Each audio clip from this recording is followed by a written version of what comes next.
Hey guys, what's up? I'm making a video about how I record my iPad app reviews, and I did a recording review of Nova 3, and somebody pointed out, where is my Nova 3? It's over here. But somebody asked me, why did I not record in 720p? Actually, I don't record pretty much anything in 720p. I do record in 720p, but I re-encode it down to 360p because the files are just too big for uploading to YouTube most of the time. I mean, sometimes I'll do it, but it can take hours uploading 720p. So what I do, like especially on my other channel, mp4podcast.com, I record in 720p, and what I do is I render it down to, like I said, 360p, and I upload it. So it's a widescreen image. Now, why didn't I do that with Nova 3? And there's a few reasons. Sometimes it's good, sometimes it's bad, and I'll get a little bit more into that. It's not good to record 4x3 games on a high-intensity game like Nova 3 because you're moving your hands on the iPad, and what happened was I actually moved it like this, and it was out of frame. As you can see right now, the screen is perfectly aligned with the image pretty much. I guess that's pretty much, that's pretty much the whole, it just fits the square perfectly. The iPad, the iPhone, and the iPod Touch, and all the iDevices are actually 4x3 screens, the same as your old TV sets, the CRTs. And, for doing, iPad apps, it's easy to record in 640. I think it's 640 by 480, and just take the memory card out and just upload it to YouTube. I don't have to re-encode it with Camtasia Studio most of the time. Sometimes I do. I actually did render down even the 480p of Nova, did down to 360p. And it came out to be 600 megabytes. And that took about 2 hours to upload yesterday. So from 7 to 9 o'clock, I didn't have any Netflix to watch. So you can feel bad for me. But, I would say on high intense games, if I'm probably going to be doing first person shooters, I will go 720p but render down at 360p. That's just because if I move the iPad like this a little bit, or whatever, it does get moved over a little bit. Like, I didn't even notice that. I was trying to shoot those aliens.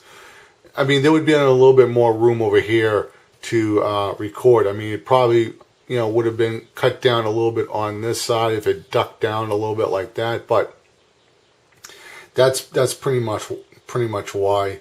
Another reason I do record even my iPhone or iPod Touch apps vertically is because vertically there is actually more room going from top to bottom. And when I'm trying to do app reviews this way, there's more room going vertical in a 4x3 image than there is 16:9 going this way and this way. So I do sometimes, like what I do is when I'm recording, my iPhone apps. If the app is playing this way, I do record in 720p and do render down to 360p. But that's because it's just so easy. I just maybe sometimes I come in close to the camera, so it kind of crops a little bit, but you get that widescreen effect kind of. Sometimes I'll go back a little bit if it's a game where I have to move the device around a little bit with the gyroscope or whatever. But most of the time I do 720p. But for Nova 3, it was kind of like, I knew I wanted to do a longer upload on that. I wanted to maybe get about half hour of gameplay footage for that review and upload it. And I just knew, uploading that from even like a 360p widescreen, which would have probably been maybe even a little bit bigger than the 4x3 recording. So if it's like a game like pool, for instance, like if I'm playing pool, let me just try and zoom in on this perfectly, and I'm just gonna try and get that perfect as much as I can.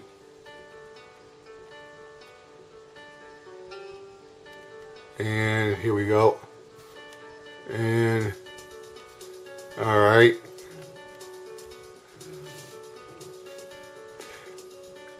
And this is pretty much everything is right here on screen perfectly.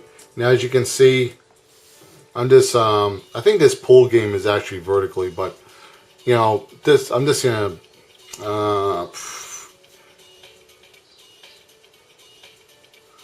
play basic pool and play her, play right here. But I mean, this is everything that I'm seeing in the iPad screen is actually being recorded. So if I record this specifically in 16 by 9, I'm going to have extra space over here. And then I'm going to have to probably maybe zoom in a little bit. Or, also the other problem is sometimes is the light meter, like let's just say there was extra room over here, the light meter will pick up something dark and then try to readjust the light meter a little bit, and then I can play around with center weight. And what center weight meter is, a lot like all the new cameras, unless you have like an old especially 35 millimeter camera, manual focus, or even some of the very first Minolta autofocus ones. I used to have the 7000 model. They have a center weight meter where there's a circle like right around here, and that just reads the light that's coming from right here, and it'll ignore what's on the side and so sometimes I'll do that. Spot metering, it's kind of, it can be a hit or a miss, because right here this is actually I guess a dark purple, so the exposure would want to open up more or raise the ISO or whatever it is, and it would ignore the bright spots where the orange table is.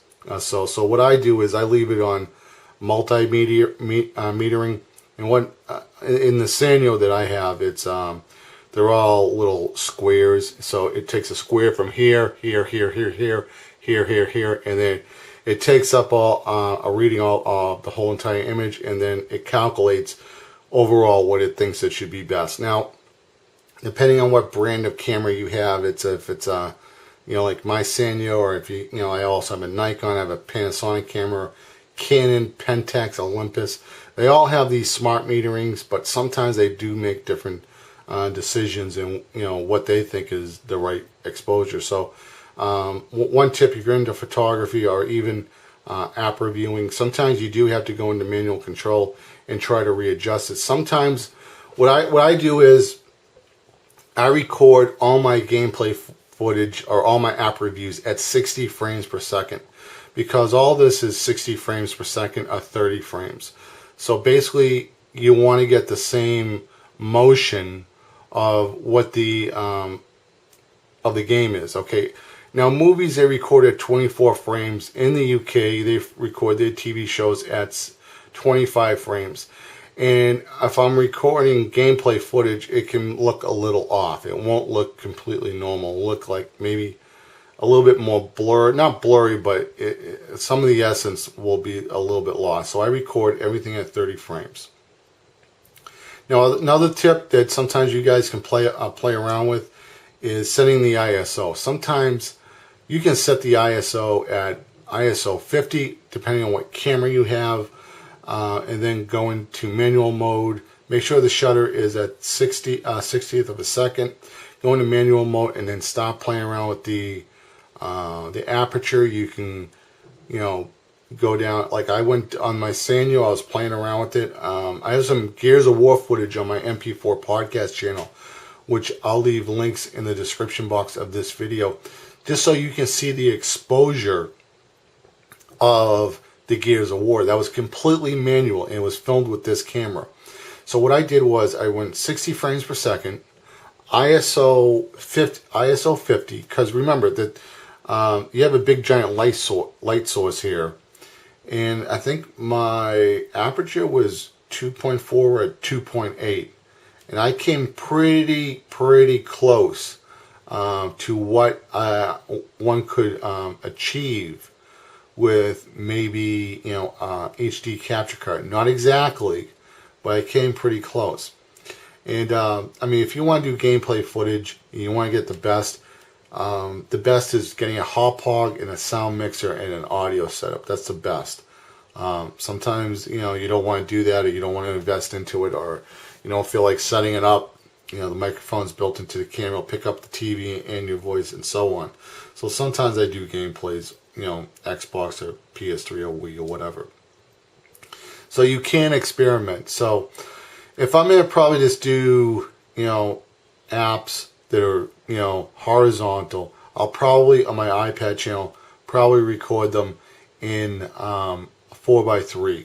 Because even if I do record in 720p widescreen, the left and the right side is basically going to be just blank footage. That's all you're going to see. I mean, maybe you're going to see little parts of my hands or my fingers off to the side, like you'll see my other hands. But I mean, it's so dark. I mean, it's not really that dark in this room. I'll just try and give you an example if this will lighten up. And I guess here it goes. All right. So I mean, I can tell you right now there is more light than what you're probably seeing anyway right now. Because the low light in this camera, it's okay. I mean, it's not great, but it's not completely horrible for a point and shoot camera. So I hope that clears up a few things and helps anybody else that's doing app reviews also. So once again, guys, it's mp4podcast.com. So you guys have a good one. Later, guys. Bye.